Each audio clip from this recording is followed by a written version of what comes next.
Just preparing the live stream as well for YouTube.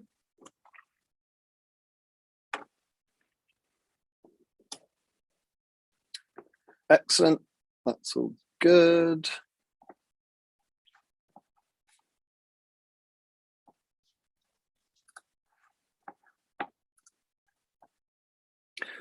All right. Just give it a couple more minutes.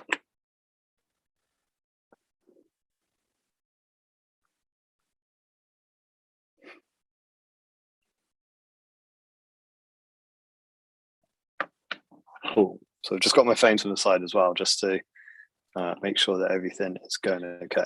All right. Just give it a couple more minutes.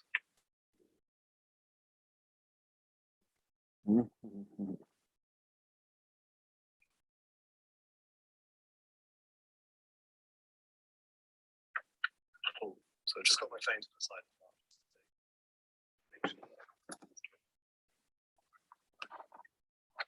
Few more minutes and then we will crack on.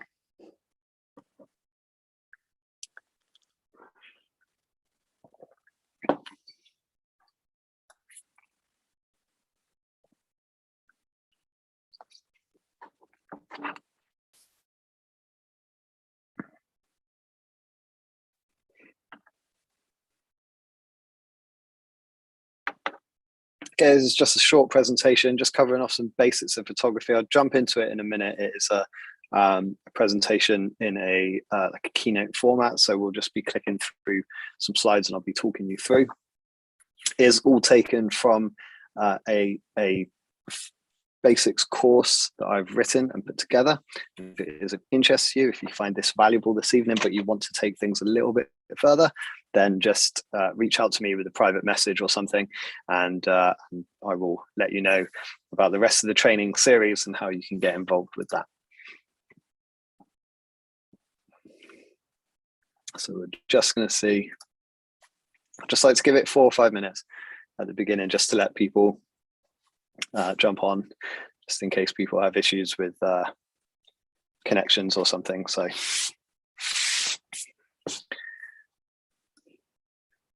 and links and things are sometimes a bit funny for people, so we'll just make sure everybody's happy.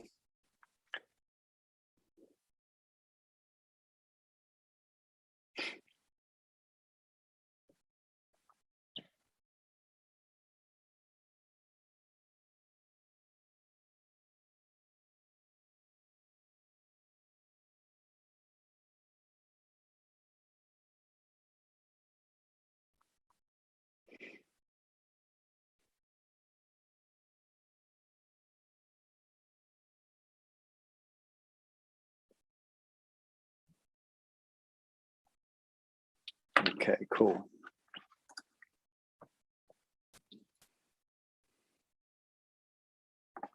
We are recording, we are live, we're all good.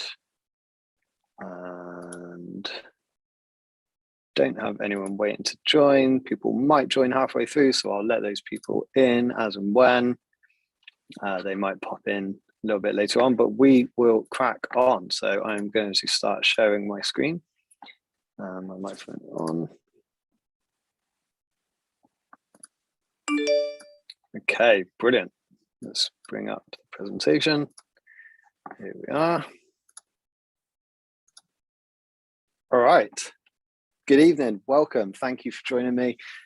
This is an introduction to photography. As I said, this is taken from a complete photography course that I have written.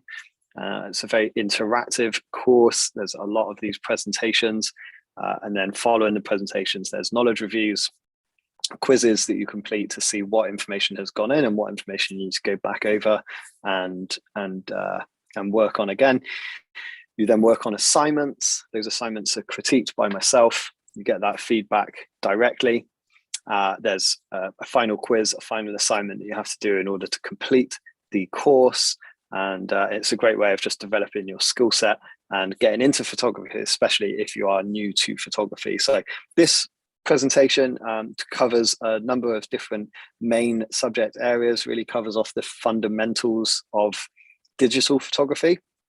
and it should give you loads of information to go out there and start utilizing straight away to get you into this fantastic hobby, which may even become a career for you. Who knows? So we'll dive straight in and take you through tonight's presentation. It should be around half an hour or 45 minutes or so. And the first thing I like to point out to people, the first thing I like to put into your minds is this great old saying, great photos are made, not taken. What does that mean? Well, really what we're saying there is that great images, things that you're really proud of, they're very rarely the product of chance. Normally they have a lot more thought behind them, a lot more care and attention. They're planned out, sometimes even down to the time of day, very often obviously the location and that kind of thing. If you're looking at landscape photography or seascape or cityscape or street photography, a lot of that kind of stuff is at least have a bit of a plan to it. So they're very rarely just the product of chance. Sometimes you do just take a happy snap of something and it comes out as a really cool image and you're really pleased with it. But normally the stuff that you would be proud to print out, put in a frame and put on your wall, that's taken a little bit more care and attention. And how do we actually come about that? How do we actually make that happen? Well, it's a mixture of two main things. You have to have a really good theoretical grounding. So you need to know the theory of photography, and you need to know some terminology and some settings that are going to drastically change your image. As you change, for example, shutter speed and aperture, your image is going to change, and on each end of those setting scales, your images will be completely different. So you need to know what that is, how that works, what it's doing to your final image, in order to be able to really put something together. And you need to have a practical eye and the practical capabilities of going out there and taking photos. So you need to be taking lots of photos. You need to be developing your creative eye. You need to be constantly working on your compositional techniques, and finding your own voice and what kind of photography you're really into and what your style is. And a great way of doing that is by attempting assignments and submitting your work to be critiqued by another person. A professional photographer would be great, or at least the photography community. So in order to do that, you could share your images to galleries or social media channels, things like Instagram, Flickr, 500px, Twitter, Facebook. These are fantastic places to share your work and get your work out there and get them seen by other people, and pick up on people's comments and thoughts on your images. And do your research, follow other photographers, follow people that you like the style of. And when you look at their images, start to be a little bit more critical about them. Figure out what it is that you like, figure out what it is that you don't like, and try and work out how that photographer has actually come up with that final image, whether that's through some kind of editing techniques or whether it's some practical techniques that they've put into place at the time that they've taken the shot. Really look at the photos that you like the look of and in a lot more detail, and try and figure out exactly why it is that you like them. So a mixture of two things: theory, knowing your camera, knowing your settings, knowing the theoretical side of photography, and then actually taking images and developing your creative eye. Just very quickly, a little bit about me. My name is Graham, and I am a professional photographer. I specialize in travel and underwater photography. On your screen is a couple of images of me. There I am in the top right-hand corner on my way to Australia back in 2013. This is where things really changed for me. I started to really explore my creative outlets. I became a professional dive instructor. I fell in love with underwater photography. And that's what I do now. I travel, I take photos, and I coach other people to do either the same thing or at least develop their photography. So I'm very passionate about what I do. I love what I do. I love working with people. I love seeing people progress. And I especially enjoy traveling and seeing new places and documenting them for other people. I work very closely with a number of dive bodies, including PADI and BDLMR, so British Divers Marine Life Rescue, currently in the process of becoming a marine mammal rescuer. And so I'm very much looking forward to that work. I raise global awareness of marine issues, and yeah, I travel and share those experiences with other people. So that's what I do. That's who I am. All right, so tonight's presentation, that's what we're all here for, is an introduction to photography. We're going to have a quick chat about that. I'm just going to let this person into the room.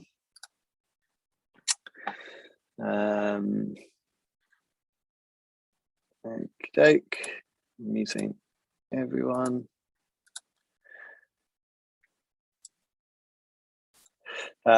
Welcome. We've only just started, so I'm just going to pop back into the presentation. I'll come to you at the end for a Q&A. So we are going to talk about an introduction to photography. We're going to talk about digital photography as a medium, and then we're going to have a look at a few of the basics of photography. So that will be shutter speed, what that is, how it affects your image, and what that will do. We're going to take a look at aperture, exactly what that is, and again, how it will affect your image. We're going to take a quick look at also a manual focus and the difference between those two things. And we're going to look at some basics of composition. So by the time we finish up this evening, you have a really good starting point for some really good theoretical grounding. Okay, cool. So the first place I want to start is by talking about the equipment that we use as digital photographers. So there have been huge technological advances over the last 10 to 15 years, and it's important to know the differences between the cameras, especially if you don't have a camera at the moment, you're thinking about getting into photography, you don't have any tools of the trade as of yet. It can be very overwhelming, and there's a lot of different things out there. So I'm going to go through a few of the main camera choices that are on the market nowadays, what their differences are, their pros and cons, and the last one may or may not surprise you. So on your screen at the moment is a compact camera. These were very popular 10 years ago or so, maybe even more than that, 20, 25 years. They're a very small compact camera. Nowadays, they have huge zoom potential. So this, I think, has a 40 times optical zoom, so you can get very close to the subject without actually moving.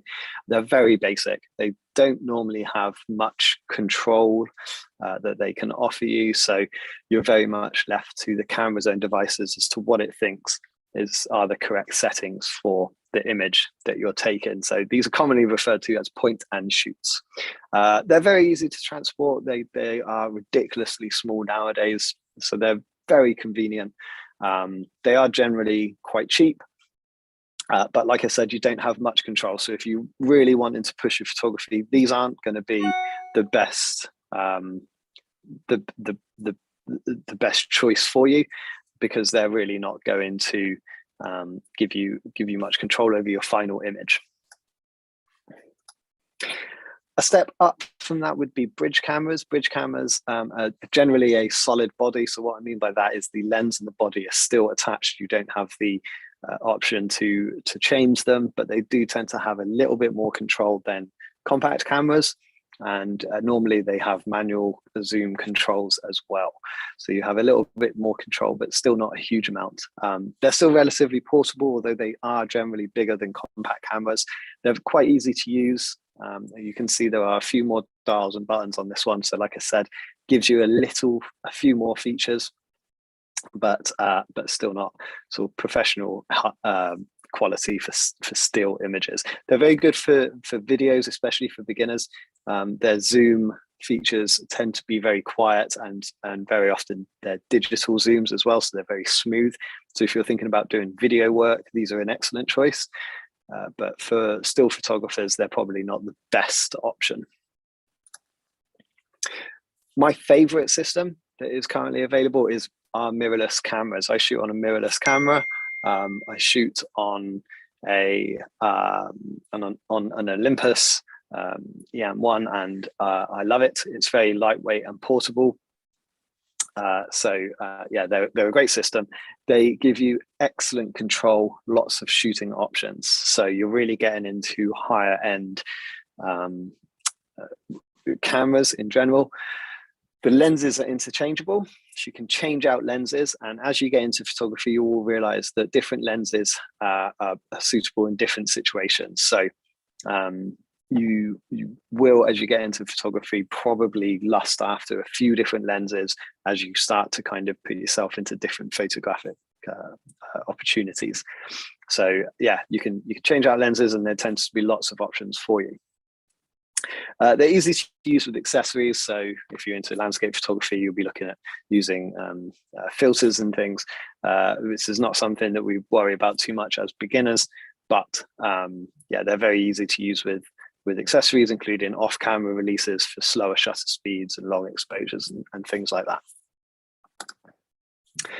And then we've got DSLR cameras. These are the workhorses of professional photographers. Very easy to come by. You can get these relatively cheap nowadays, actually, DSLR cameras. They tend to be much bigger than any other camera type. They're big and bulky and heavy, but they do give you large file images, high quality. They generally are a little bit more expensive, especially more expensive than a compact camera. But they have loads of features, loads of control. You're really taking full control of your photography by the point that you move on to something like a DSLR. So if you're looking to invest in a camera at this stage, my recommendation would be either a mirrorless system or a DSLR. And that's a conversation that I'm very happy to have with you. Should you have any questions, you can reach out to me. There will be some contact details at the end.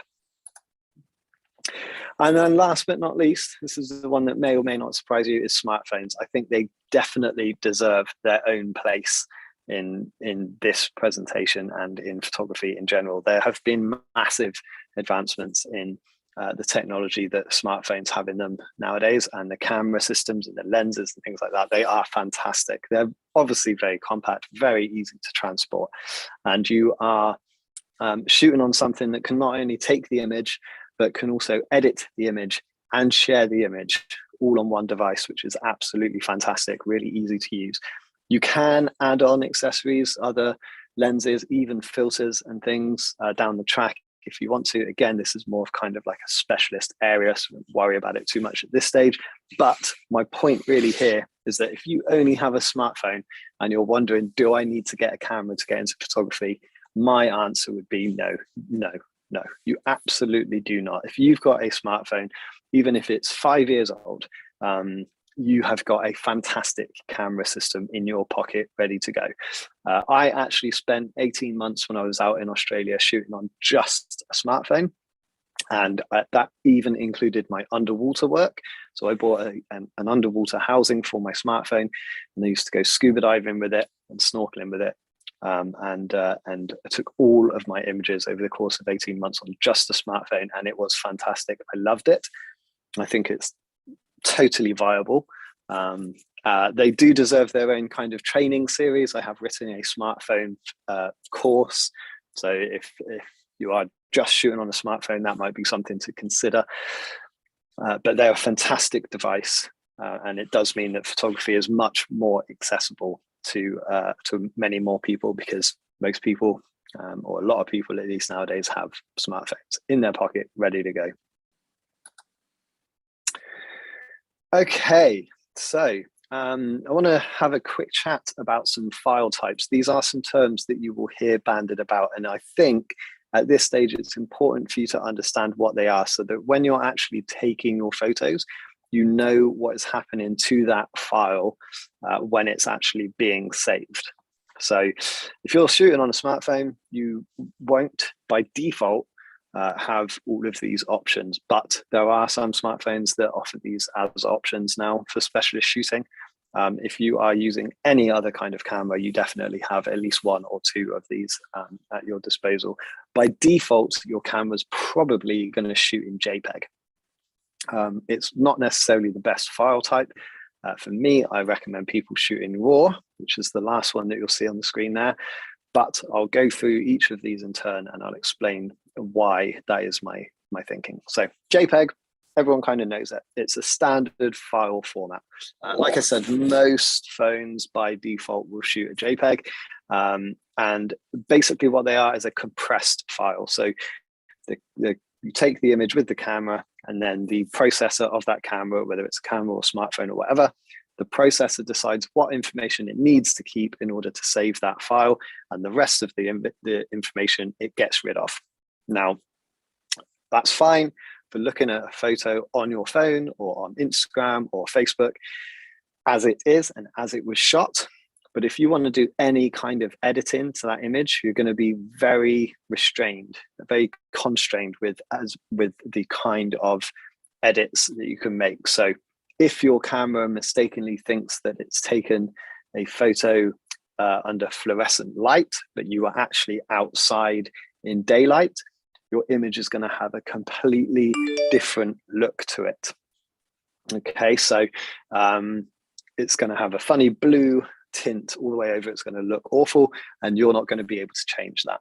Okay, and if you do change it with some kind of funky app, it's not going to look very good.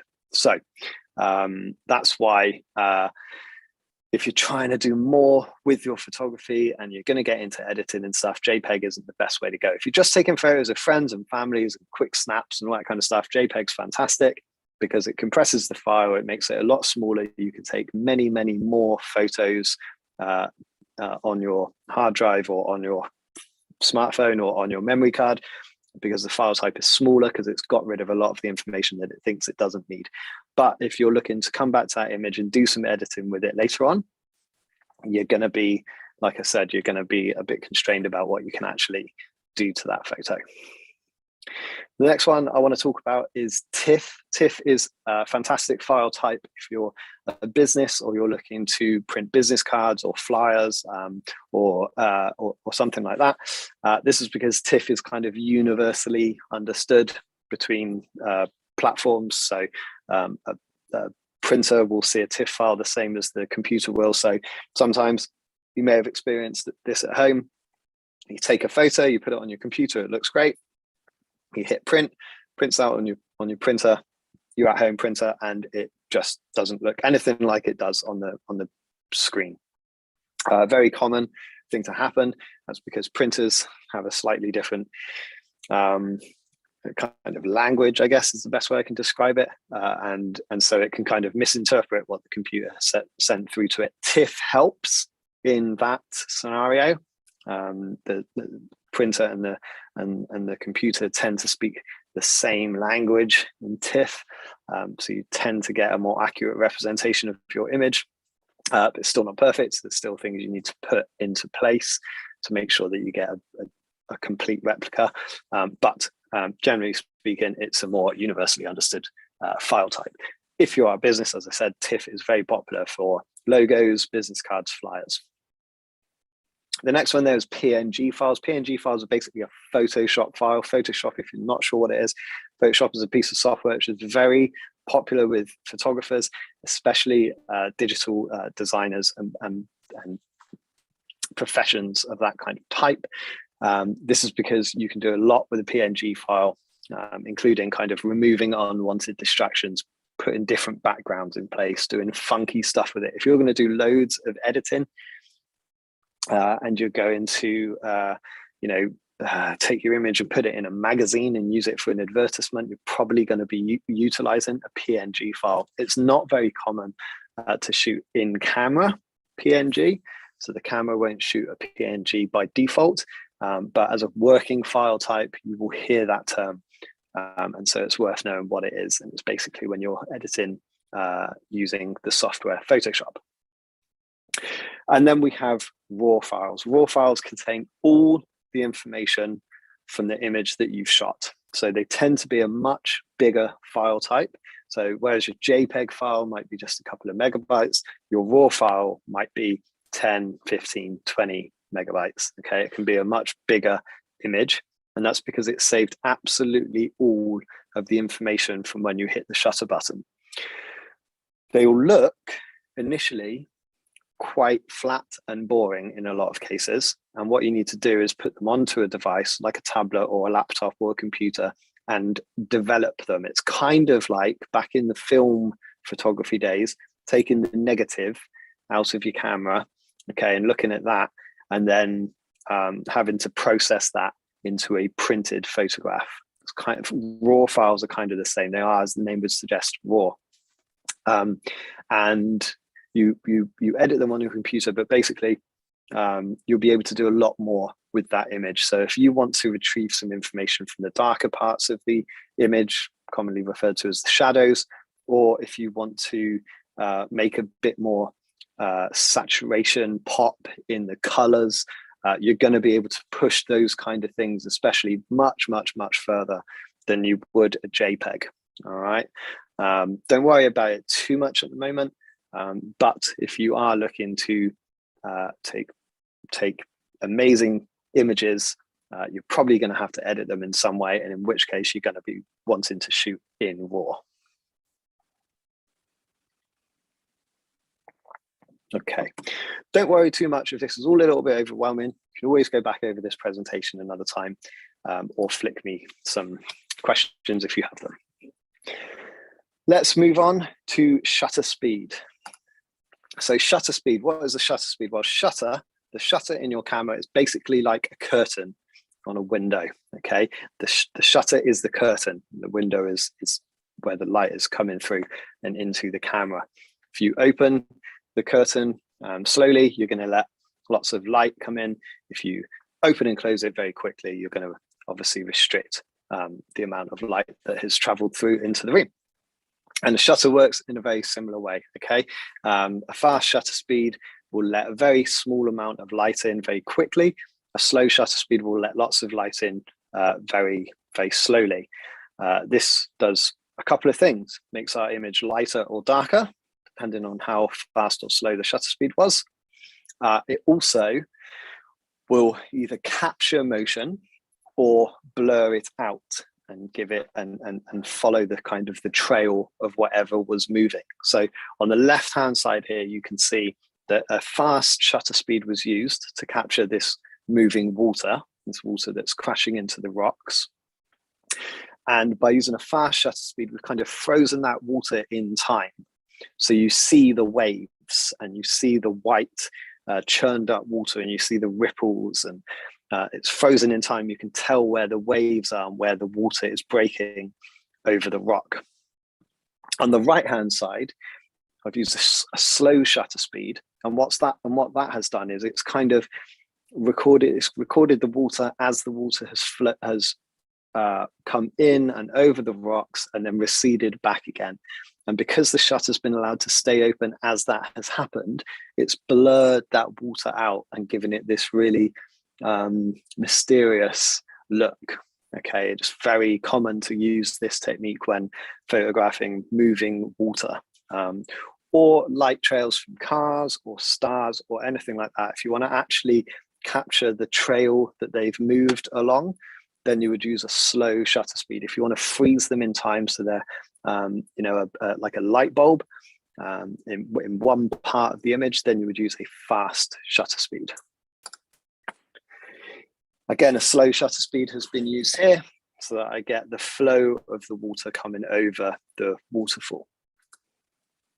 A really slow shutter speed used here, probably about half an hour or so that it's captured the path that the stars have taken in the night sky. Fast shutter speed used here to capture the breaking water and the mist as it's flying off the back of the wave. So a fast shutter speed has frozen that water in time, and you can kind of pick up the ferocity of that water as opposed to blowing it out, making it look quite calm and tranquil. All right, aperture. What is aperture? Aperture is like the pupil of your eye. Okay, so when it's very, very bright, the pupil of your eye is very small, and it's restricting the amount of light that's coming in to your eye. When it's very, very dark, your pupil opens up so that it can gather as much light as possible so that you can see in that lower light condition. Very, very exactly the same thing as what the aperture does. So you can see on the left-hand side, you've got a very wide open aperture, and this is The setting for aperture here is f1.4. And then on the right hand side, you've got very, very small aperture, and the setting for this is f22. So that's dictating how much light is actually being allowed to gather into the camera. It also affects the amount of your image from your focus point. So if your focus point is in the middle of your frame, and what it will do, your aperture will determine how much of the thing that's in front of your focus point and how much of the thing that's behind your focus point will be in focus. So if you're using that 1.4 aperture on the left-hand side, so it's gathering lots and lots of light, but it's wide open, your focus point will be very, very small. And you will find that anything outside of your focus area will be blurred. This is very, very often referred to as bokeh. Right? It'll be blurred out because you've got a very small depth of field. You can see that at the bottom of the screen. Conversely, if you set your aperture at f22, so it's very, very small, it's letting in a very small amount of light, more of your scene will be in focus because you've got a very long, very wide depth of field. So you get more information from the scene in focus. Let's have a look at that in some real examples. So on the left-hand side, the image of the girl, the focus point was on her eyes, okay, but a wide open aperture was used. So it's nice and wide and open, letting loads of light in. And what it's done is it's blurred the background. So it's blurred the water and the railing out and kept her face in sharp focus. Because it's such a wide aperture, you can actually see that her watch is blurred a little bit as well. And that's because it's set back from the focus point, okay? And that's using a wide open aperture. The same for all three of these images. The picture of the glass is in focus, the napkin is in focus, but the background is blurred out because I've used that wide aperture, utilized that bokeh effect. Very common technique, especially with plants. So the nice pink petals of the plant is in focus, the leaves at the background, and some of the leaves around the main plant in the front of the image. Some of those background leaves, the green leaves and the pink leaves, they're blurred out. A lovely effect using a wide open aperture. Here are some images using a smaller aperture. So a smaller aperture letting less light into the camera has meant that we've kept more of the image in focus. So the kookaburra on the fence is nicely in focus, the fence is in focus, the background, the house, the trees in the background, all in focus, used a small aperture. The scene on the right-hand side, big panoramic scene of Hawaii.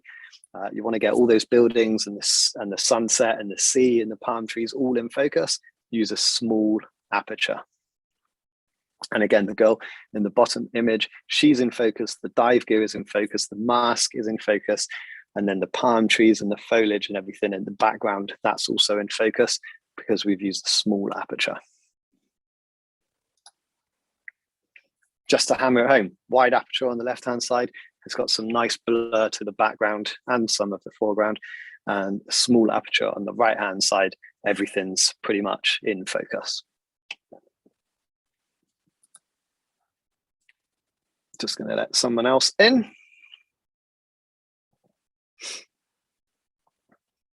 We'll get back to the presentation in just a second. Okay, everyone should be muted. We'll go back to the presentation. So we're on to auto and manual focus. Okay. Two different types of focusing. So you can allow the camera to do the focusing for you. And what you would do is select a particular part of the scene and either halfway depress your shutter button or tap on the area that you want to be in focus, or use your focus button to set your focus point, and the camera will focus for you. And then you would take your image, or you can do the focusing yourself. And if you're using a mirrorless camera or a DSLR camera, you'll turn a focusing ring and you'll bring the part of the image that you want to be in focus either in or out of focus, and you'll see it becoming blurred and then sharp. So that's manual focusing. the camera in autofocus cannot focus on all areas of the scene. Okay, our eyes can't do it. If you look at the glass of water on the table, you're focusing on that glass of water on the table, your peripheral vision will be blurred. Okay, you can't focus on absolutely everything that's going on around you. You can move your eyes and bring the coffee table into focus, for example, and then come back to the glass of water and move to the other side. But the glass of water, that will be blurred out in your peripheral vision. Okay, your eyes can't focus on everything, neither can the camera. All right. So you will select an area or a couple of areas of the image that you want to be in focus, and we'll look at that in a second. Lenses with focusing rings allow you to manually focus just how sharp an object appears. So you'll turn that ring and you'll look in your viewfinder, or you'll look on your LCD, and you will see that as you rotate that ring, more and less of the scene will come into or out of focus. Like I said, some digital cameras have touch screens nowadays that allow you to just tap on the screen to set your focus point. Most kind of point and shoot cameras will guess. My technique, I mainly use the center focus option. So that would be just that basically means that I know that the middle of my camera screen, the middle of where my camera's looking, is where the camera is focusing. And what I'll do is I'll focus using that, and then I will move and recompose my image. Okay, and then I'll take my final shot. I'll try and give you a bit more information on that in a second. A little bit more, not an advanced technique, but it's just a particular way of working. I cover that more in my basics course. Manual focus is great when your camera is stable. Okay, so if your camera's on a tripod or on a wall or something and it's not moving, then manual focus is great. When you're beginning, manual focus isn't the best way to go if you're hand holding your shots, because it's easy to kind of wobble off of the position that you were in when you actually focused, and then you end up with a blurred image. So I would recommend at this stage using autofocus and using the center focus point. And this is what I mean by the center focus point. So you probably will have seen this on your camera screen. The bottom right image, you can see that there's a red rectangle in the very middle of the display, and that is the center focus point. So that is where the camera is focusing. Anything that's on that red rectangle is going to be brought into focus. Lots of cameras nowadays have multiple focus points, and if you were using something like the top left-hand one, you might get a good result sometimes. Very often you won't, because the camera is trying to kind of pick up things that are in all of those points and focus on that. And like I said, it can't really do that. You might get away with it every now and then if those elements are quite close together. But if it's a big landscape and you've got things like a rock just a couple of meters away from you, and then a big tree maybe 50 meters away, and a sunset miles away, then the camera can't focus on all of that. So one of those things is going to be out of focus. So by using autofocus and that middle center point, okay, setting that as your focus point and then composing your image, you'll get the image that you actually want.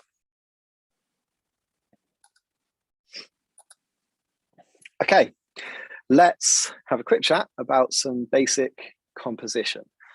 It's a very common term thrown around in photography, and that is the rule of thirds. And that's the composition technique that we're going to look at this evening. It is a fantastic place to start. And if you utilize the rule of thirds, you will pretty much always end up with a aesthetically pleasing image. I'm not saying it will always be a great image. I'm not saying it will always be correctly exposed or anything like that. You obviously have to still put in a lot of different elements to come back with a work of art. But the rule of thirds is a fantastic place to start, and it's all based around how our brains work and how our brains manage information when we're looking at an image. So what is it? Well, this is a rule of thirds grid, okay? Basically what we do is we take our frame, we take what our camera is looking at, everything that we can see through our viewfinder or on our LCD screen, and we split it into thirds. And we do that by drawing 2 horizontal lines at equal parts throughout the frame and 2 vertical lines at equal parts throughout the frame. And that gives us these third sections, okay? Now, the red dots are referred to as power points.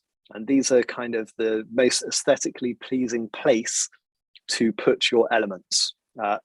Likewise, the lines work in a very similar way too. So if you had, if you were taking an image of a sunset, for example, you would have a horizon line. Now, it would be up to you to decide what is most interesting. Is the sky the most interesting thing, and therefore you want the sky to dominate your image?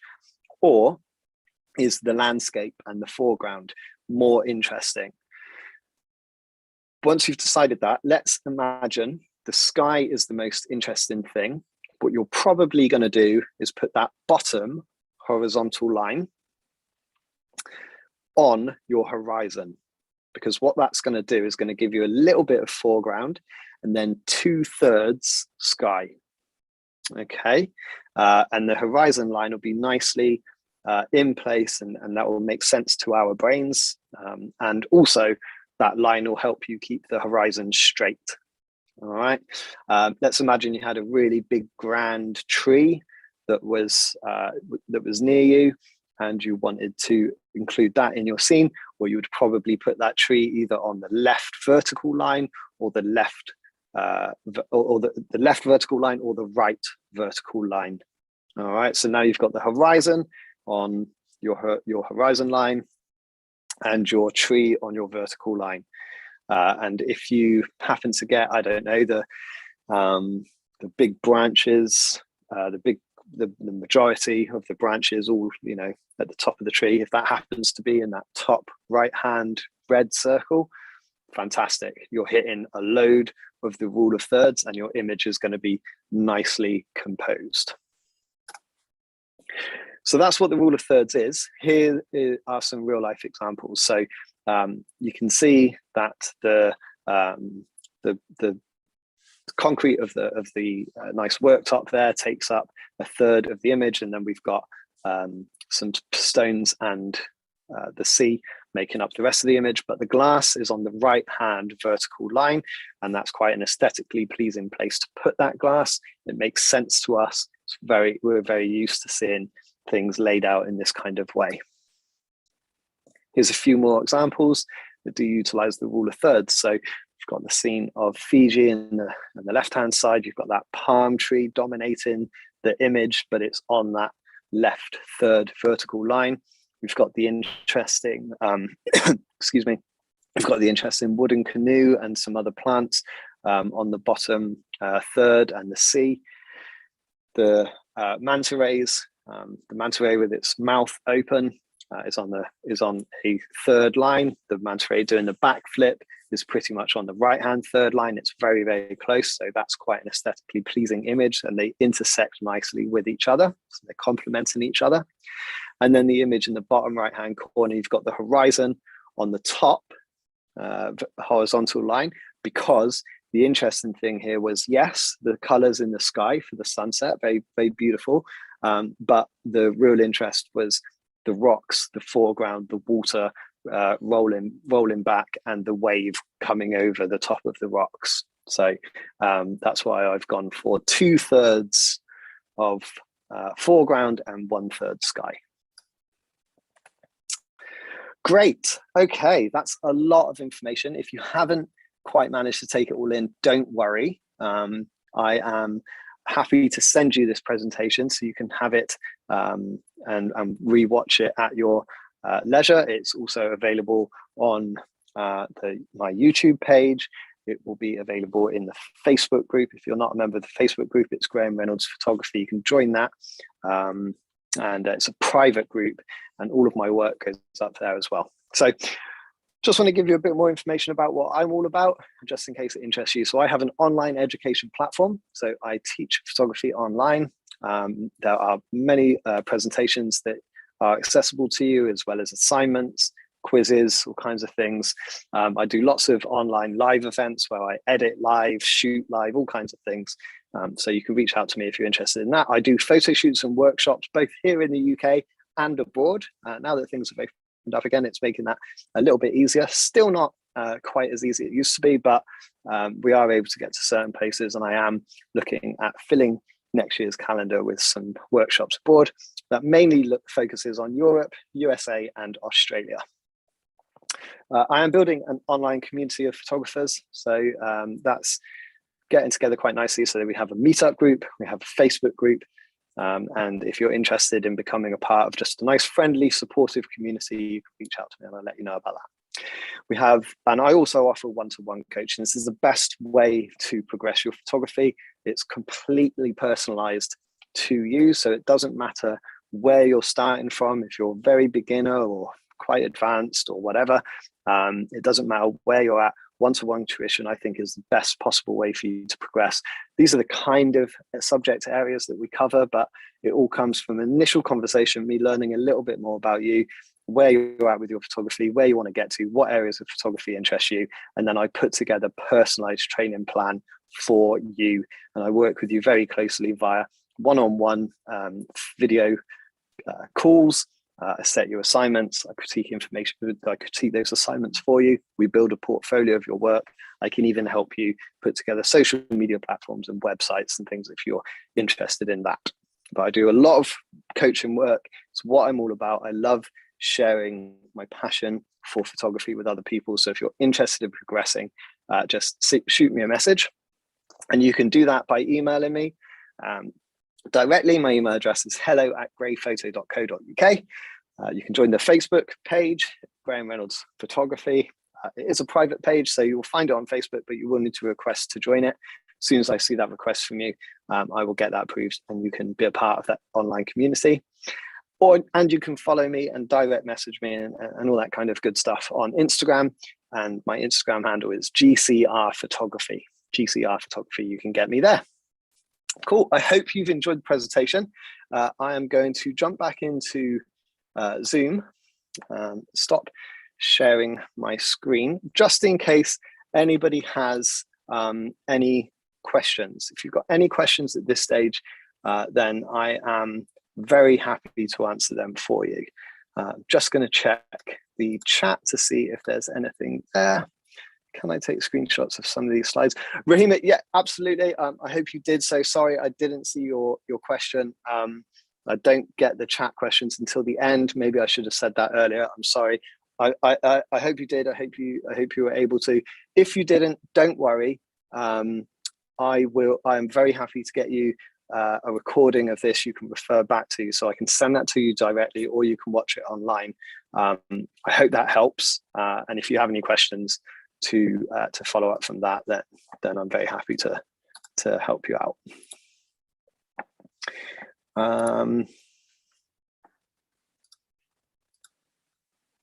Great. Don't think there's anything else there. Graham, I've got a couple of questions. Do you want me to take them offline and email them to you, or are you happy for me to ask here?